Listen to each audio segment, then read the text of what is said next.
ನಮಸ್ಕಾರ.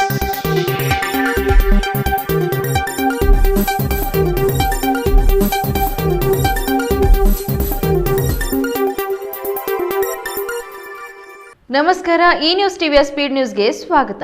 ದೇಶ ಮತ್ತು ರಾಜ್ಯದ ಸಮಗ್ರ ಸುದ್ದಿಗಳು ಹಾಗೂ ಸ್ಥಳೀಯ ವಿದ್ಯಮಾನಗಳ ಪಟಾಪಟ್ ಸುದ್ದಿಗಳು. ಹಲವಾರು ಸಿಲಿಂಡರ್ಗಳು ಸ್ಫೋಟಗೊಂಡ ಪರಿಣಾಮ ಯುಕೋ ಬ್ಯಾಂಕ್ ಕಟ್ಟಡದ ಬಳಿ ಬೆಂಕಿ ಕಾಣಿಸಿಕೊಂಡು 7 ವರ್ಷದ ಮಗು ಸಾವನ್ನಪ್ಪಿದೆ. ಇಂದು ಮುಂಜಾನೆ 2:30 ಸುಮಾರಿಗೆ ಹಿಮಾಚಲ ಪ್ರದೇಶದ ಸೋಲನ್ ಜಿಲ್ಲೆಯ ಅರ್ಕಿ ಪಟ್ಟಣದಲ್ಲಿರುವ ಯುಕೋ ಬ್ಯಾಂಕ್ ಕಟ್ಟಡದ ಬಳಿ ಬೆಂಕಿ ಕಾಣಿಸಿಕೊಂಡು 7 ವರ್ಷದ ಮಗು ಸಾವನ್ನಪ್ಪಿದೆ. ಈ ಘಟನೆಯಲ್ಲಿ ಹಲವಾರು ಎಲ್ಪಿಜಿ ಸಿಲಿಂಡರ್ಗಳು ಸ್ಫೋಟಗೊಂಡ ಪರಿಣಾಮ ಬೆಂಕಿ ವ್ಯಾಪಿಸಿದ್ದು ಅಗ್ನಿಶಾಮಕ ದಳಕ್ಕೆ ನಿಯಂತ್ರಣ ಕಷ್ಟವಾಯಿತು. ನಿವಾಸಿಗಳು ಭಯಭೀತರಾಗಿದ್ದು ಕುಸಿದ ಕಟ್ಟಡದಲ್ಲಿ ಇನ್ನೂ ಯಾರಾದರೂ ಸಿಲುಕಿರಬಹುದೇ ಎಂದು ರಕ್ಷಣಾ ತಂಡಗಳು ಶೋಧ ಮುಂದುವರೆಸಿದೆ. ಸೋಲನ್ ಪೊಲೀಸ್ ವರಿಷ್ಠಾಧಿಕಾರಿ ಗೌರವ್ ಸಿಂಗ್ ಘಟನೆಯನ್ನ ದೃಢಪಡಿಸಿದ್ದು ಎಸ್ಡಿಆರ್ಎಫ್ ತಂಡಗಳು ರಕ್ಷಣಾ ಕಾರ್ಯಾಚರಣೆಯಲ್ಲಿ ತೊಡಗಿವೆ. ಜಮ್ಮು ಮತ್ತು ಕಾಶ್ಮೀರದಲ್ಲಿ ಪಾಕಿಸ್ತಾನದ ಡ್ರೋನ್ ಚಟುವಟಿಕೆಗಳು ಹೆಚ್ಚಿದ್ದು ಭಾರತೀಯ ಸೇನೆ ಪಾಕಿಸ್ತಾನದ ಡ್ರೋನ್ ಮೇಲೆ ಗುಂಡು ಹಾರಿಸಿದೆ.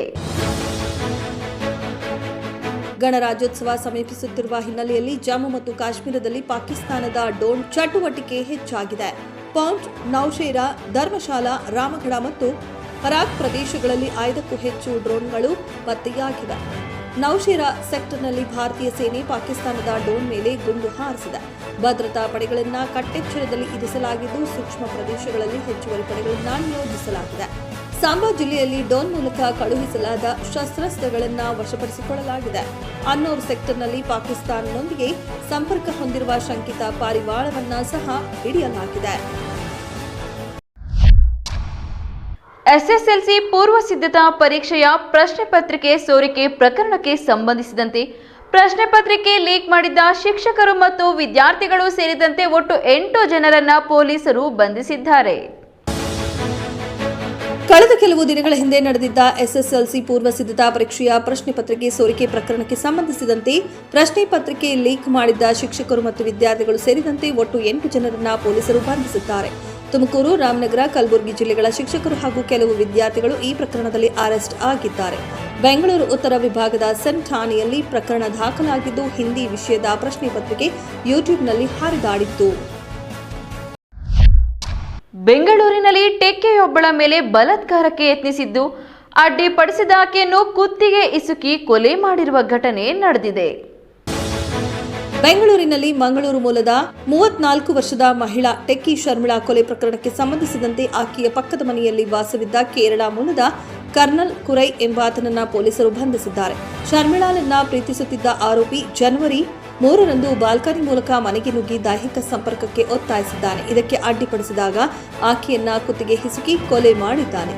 ಸಾಕ್ಷ್ಯ ನಾಶಪಡಿಸಲು ಮನೆಗೆ ಬೆಂಕಿ ಹಚ್ಚಿ ಪರಾರಿಯಾಗಿದ್ದ. ಈ ಪ್ರಕರಣದಲ್ಲಿ ಅತ್ಯಾಚಾರದ ಶಂಕೆಯೂ ವ್ಯಕ್ತವಾಗಿದೆ. ರಾಮಮೂರ್ತಿ ನಗರ ಪೊಲೀಸ್ ಠಾಣೆಯಲ್ಲಿ ಪ್ರಕರಣ ದಾಖಲಾಗಿದೆ. ನಂದಿಗಿರಿಧಾಮದ ಕಣಿವೆ ಬಸವಣ್ಣ ದೇವಸ್ಥಾನದ ಬಳಿ ಭಾನುವಾರ ರಾತ್ರಿ ಚಿರತೆ ಕಾಣಿಸಿಕೊಂಡಿದ್ದು ಪ್ರವಾಸಿಗರಲ್ಲಿ ಆತಂಕ ಮೂಡಿಸಿದೆ. ನಂದಿಗಿರಿಧಾಮದ ಬಳಿ ರಸ್ತೆಯಲ್ಲಿ ಚಿರತೆ ಪ್ರತ್ಯಕ್ಷವಾಗಿದ್ದು ನಂದಿ ಹಿಲ್ಗೆ ಬರುವ ಪ್ರವಾಸಿಗರಲ್ಲಿ ಆತಂಕಕ್ಕೆ ಕಾರಣವಾಗಿದೆ. ಗಿರಿಧಾಮದ ಕಣಿವೆ ಬಸವಣ್ಣ ದೇವಸ್ಥಾನದ ಬಳಿ ಭಾನುವಾರ ರಾತ್ರಿ ಚಿರತೆ ಕಾಣಿಸಿದೆ. ಇತ್ತೀಚೆಗೆ ಚಿಕ್ಕಬಳ್ಳಾಪುರ ತಾಲೂಕಿನಲ್ಲಿ ಚಿರತೆ ಸಂತತಿ ಹೆಚ್ಚಳವಾಗಿದ್ದು ಪ್ರತಿದಿನ ಒಂದಲ್ಲ ಒಂದು ಕಡೆ ಕಾಣಿಸುತ್ತಿದೆ. ಅಂಡಮಾನ್ ನಿಕೋಬಾರ್ ಪ್ರವಾಸದ ವೇಳೆ ಧಾರವಾಡದ ಕೆಸಿಡಿ ಕಾಲೇಜ್ನ ಅರ್ಥಶಾಸ್ತ್ರ ವಿಭಾಗದ ಅಸಿಸ್ಟೆಂಟ್ ಪ್ರೊಫೆಸರ್ ಅನ್ನಪೂರ್ಣ ಎಂಬುವರು ಹೃದಯಘಾತದಿಂದ ಸಾವನ್ನಪ್ಪಿದ್ದಾರೆ.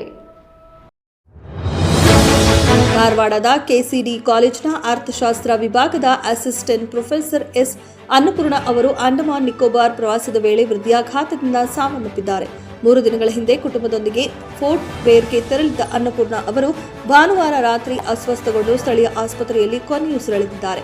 ಅವರ ಮೃತದೇಹವನ್ನು ಸೋಮವಾರ ಧಾರವಾಡಕ್ಕೆ ತರುವ ಸಾಧ್ಯತೆ ಇದೆ. 2 ಕಾರುಗಳ ನಡುವೆ ಸಂಭವಿಸಿದ ಭೀಕರ ಅಪಘಾತದಲ್ಲಿ 2 ಮೃತಪಟ್ಟಿರುವ ಘಟನೆ ತೆಲಂಗಾಣದ ಭೂತ್ಪುರ್ ಸೇತುವೆ ಮೇಲೆ ಸಂಭವಿಸಿದೆ. ತೆಲಂಗಾಣದ ಮೆಹಬೂಬ್ ನಗರ ಜಿಲ್ಲೆಯ ಭೂತ್ಪುರ ಸೇತುವೆಯ ಮೇಲೆ 2 ಕಾರುಗಳ ನಡುವೆ ಸಂಭವಿಸಿದ ಭೀಕರ ಅಪಘಾತದಲ್ಲಿ ಇಬ್ಬರು ಮೃತಪಟ್ಟಿದ್ದಾರೆ. ಮೃತಪಟ್ಟವರನ್ನ ಕರ್ನೂಲ್ನ ಶೇಷಯ್ಯ ಮತ್ತು ನವನೀತ ಎಂದು ಗುರುತಿಸಲಾಗಿದೆ. ಹೈದರಾಬಾದ್ನಿಂದ ತಿರುಪತಿಗೆ ತೆರಳುತ್ತಿದ್ದ ಕಾರು ಈ ದುರ್ಘಟನೆಗೆ ಕಾರಣವಾಗಿದೆ. ಅಪಘಾತದ ಹೆಚ್ಚಿನ ವಿವರಗಳು ಲಭ್ಯವಾಗಿಲ್ಲ. ಸಿದ್ದರಾಮಯ್ಯನವರ ತವರು ಕ್ಷೇತ್ರದ ಕೆರೆಗಳಿಗೆ ನೀರು ತುಂಬಿಸಲು ವಿಫಲವಾದ ಹಿನ್ನೆಲೆಯಲ್ಲಿ ವಿಧಾನ ಪರಿಷತ್ ಸದಸ್ಯ ಯತೀಂದ್ರ ಸಿದ್ದರಾಮಯ್ಯ ಅಧಿಕಾರಿಗಳನ್ನ ತರಾಟೆಗೆ ತೆಗೆದುಕೊಂಡಿದ್ದಾರೆ. ಮುಖ್ಯಮಂತ್ರಿ ಸಿದ್ದರಾಮಯ್ಯನವರು ತಾವರು ಕ್ಷೇತ್ರ ವರುಣಾ ವ್ಯಾಪ್ತಿಯ ಹನುಮನಪುರದಲ್ಲಿ ಕೆರೆಗಳಿಗೆ ನೀರು ತುಂಬಿಸುವಲ್ಲಿ ಅಧಿಕಾರಿಗಳು ವಿಫಲರಾದ ಹಿನ್ನೆಲೆ ವಿಧಾನ ಪರಿಷತ್ ಸದಸ್ಯ ಯತೀಂದ್ರ ಸಿದ್ದರಾಮಯ್ಯ ಅವರು ಅಧಿಕಾರಿಗೆ ತರಾಟೆಗೆ ತೆಗೆದುಕೊಂಡಿದ್ದಾರೆ. ಜನಸಂಪರ್ಕ ಸಭೆಯಲ್ಲಿ ರೈತರು ಕೆರೆ ನೀರಿನ ಸಮಸ್ಯೆ ಬಗ್ಗೆ ಹೇಳಿಕೊಂಡಾಗ ಕೆರಳಿದ ಯತೀಂದ್ರ ಮುಖ್ಯಮಂತ್ರಿಗಳ ಕ್ಷೇತ್ರದಲ್ಲಿ ಹೀಗೆ ಆದ್ರೆ ಏನು, ಜನಸಂಪರ್ಕ ಸಭೆ ಸುಮ್ಮನೆ ಮಾಡುತ್ತಿದ್ದೀವಾ ಎಂದು ಪ್ರಶ್ನಿಸಿ ಕೂಡಲೇ ಅಧಿಕಾರಿ ಮೇಲೆ ಕ್ರಮ ಕೈಗೊಳ್ಳುವಂತೆ ಸೂಚನೆ ನೀಡಿದ್ದಾರೆ. ಇಂಜಿನಿಯರ್ ಒಬ್ಬರನ್ನು ನಿರ್ಮಾಣ ಹಂತದ ಕಟ್ಟಡದಿಂದ ತಳ್ಳಿ ಹತ್ಯೆ ಮಾಡಿ ಕಟ್ಟಡದಿಂದ ಬಿದ್ದು ಸಾವನ್ನಪ್ಪಿದ್ದಾರೆ ಎಂದು ಬಿಂಬಿಸಲು ಯತ್ನಿಸಿದ್ದ ಆರೋಪಿಗಳನ್ನು ಪೊಲೀಸರು ಬಂಧಿಸಿದ್ದಾರೆ. ಹುಬ್ಬಳ್ಳಿಯಲ್ಲಿ ನಿರ್ಮಾಣ ಹಂತದ ಕಟ್ಟಡದಿಂದ ತಳ್ಳಿ ಇಂಜಿನಿಯರ್ ವಿಠಲ ರಾಥೋಡ್ ಅವರನ್ನ ಭೀಕರವಾಗಿ ಹತ್ಯೆ ಮಾಡಲಾಗಿದೆ.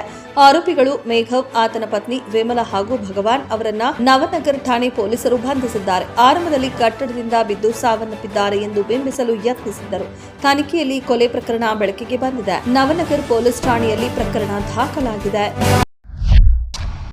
10 ದಿನಗಳ ಹಿಂದಷ್ಟೇ ದಿನಗೂಲಿ ಆಧಾರದ ಮೇಲೆ ಸಹಕಾರಿ ಸಕ್ಕರೆ ಕಾರ್ಖಾನೆಯಲ್ಲಿ ಕೆಲಸಕ್ಕೆ ಸೇರಿದ ಕಾರ್ಮಿಕನೊಬ್ಬ ಕಾರ್ಖಾನೆಯ ಕ್ರಷರ್ಗೆ ಸಿಲುಕಿ ಸಾವನ್ನಪ್ಪಿರುವ ಘಟನೆ ಬೆಳಗಾವಿಯಲ್ಲಿ ಸಂಭವಿಸಿದೆ.